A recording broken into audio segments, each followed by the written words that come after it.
Hi, I'm here with Douglas Campbell, and Douglas is going to be one of our new speakers and presenters at the Open Table February 25th through 27th for the conference that we're having virtually online. And Douglas, we're glad to have you. Thanks. Yeah, Looking forward to it. yeah, looking forward to having you. Read and little bit and certainly watched some videos, interviews that you did with Grace Communion International. Uh-huh. And I think you did an interview with Baxter one time too, or at some point. I'm not sure, but Probably. I mean, he talks to everybody, doesn't he? it's that Southern thing, right? Yep, you guys.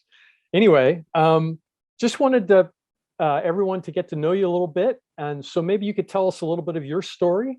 And how you got to be even a New Testament professor at Duke University. Yeah, well, it mostly happened by accident. I'm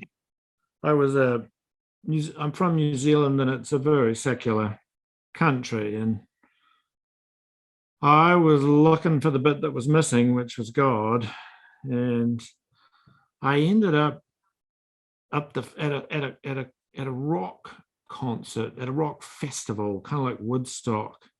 I ended up in a Pentecostal tent at the front of the tent with this really out there kind of fundy preacher giving my life to Jesus, praying the sinner's prayer, which kind of did it for me. It really was the start.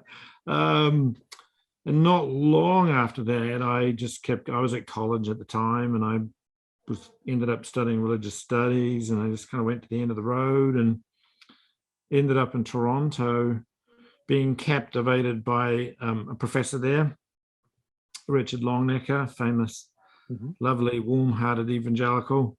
Yeah. And his lectures on Romans. I thought, this is what I want to do with the rest of my life. I need to learn Greek and start writing about Romans. I often wonder if that was the right decision, but here I am. So it has worked out reasonably well. Very well. Paul was never about Paul for me. It was always about Paul because Paul was about Jesus and Jesus was about God. And so to talk about Paul allows me to talk about the things that really matter, which is what God is all about and how we relate to God and that kind of stuff. So that's really all I do. And I apply it. That's true. In fact, a lot of people probably don't know you at least from this crowd.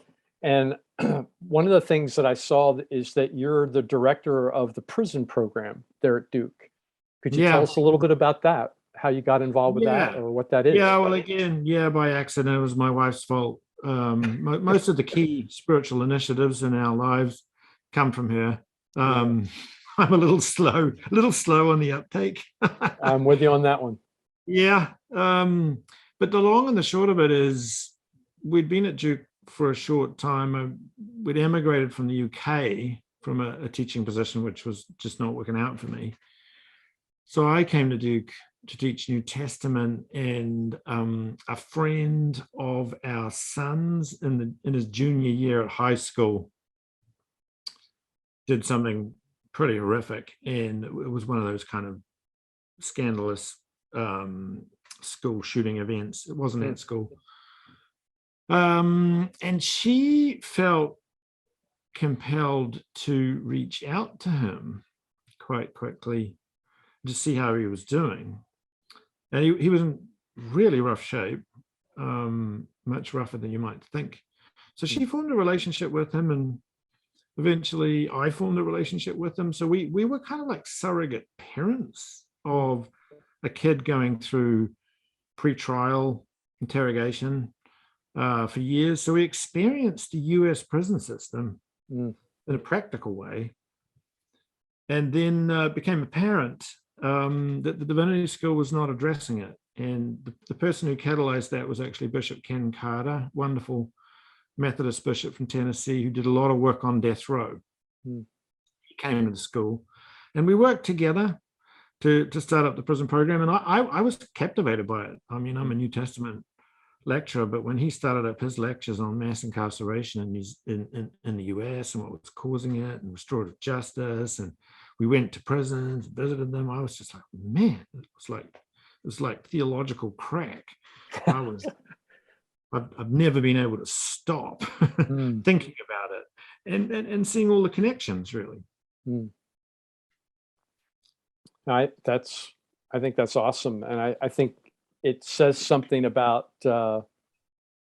how we want to work out what we know and what we're learning about Yeah, God, right? yeah, Bearing witness yeah. to Him. Wow. I Yeah, know. I mean, a lot of people write books about Paul, and I can take you to the Div School library and take you to several stories of books written about how to read Paul's letters. And I often wonder what he would think if mm, he walked in there and saw the shelves groaning with these tomes. He'd probably think it was kind of cool. And then after a few minutes, he'd go, hold on a minute. Aren't you guys meant to be doing what I actually said? Not sitting around writing about me. You're meant to yeah, be out there in the highways and the byways and in the marginal spaces. That's where he mm, expects you to go, because that's where he went. yeah, yeah, for sure. Paul, a prisoner, right? Yeah, He was locked up a lot. He yeah, was bad. He was locked up a lot. He got hammered he in did. prison multiple times, and spent probably the last 5, 6 years of his life in a ghastly Yeah, prison situation. Yeah, Paul was the imprisoned apostle. yep, yep. Uh, Tell us a little bit about your family, if you could, if you wouldn't mind. You mentioned your wife, Rachel. Yeah. Married to a wonderful, talented, vivacious young lady called, well, she's not, I call her young, and she's young at heart. Yeah, I myself am middle-aged, Rachel, and she's very creative and paints. She's a professional oil painter, and she mm, exhibits here in Durham and also in Seattle. She has a gallery where she does solo shows from time to time. that's terrific. And yeah, and we've got two kids, 29 and 32. My son is married to a lovely Canadian girl, and they have two very small children, Owen and Eva, which makes me a grandfather, which Yeah. is the high point of my life, Oh, apart that's from when I great. walk That's the aisle great. by accident. And we have a daughter, 29, who works in DC. That's great. That is terrific. Last question. Uh, can you give us a little sneak peek about what you might be talking about in a few weeks? Yeah, sure. Well, I talk about the gospel as I understand it, Mhm. and I talk about it in relation to Paul. And the big problem with talking about the gospel in relation to Paul is a huge amount that people are taught is actually wrong. Mm, And I would want to suggest respectfully that Paul's theology and his gospel has been captured mm, by an understandable, very sincere, but a false reading of the very front end of Romans. And that the Pauline gospel that lies behind that, beneath that, once we recover it, is a much more dramatically inclusive and warm-hearted. It's phenomenally dynamic, mm. inclusive gospel, much more Trinitarian, much more oriented towards the Spirit, the living presence of Christ. And so I spend most of my time making this set of suggestions. When you said with that, I thought of the word hijacked. They Yeah, hijacked it, right? that's exactly right. Yeah. Yep, it's been hijacked. Mhm. Um, and it's kind of a very simple thing to see, but it's hard because we kind of use Paul's gospel, we use the lenses to look at other things. It's hard Mm, to see with the things that you see with. yeah. So getting hold of that can be very simple, but also very wrenching. But that's basically what I've spent a very long time learning. I didn't think of it myself. I was taught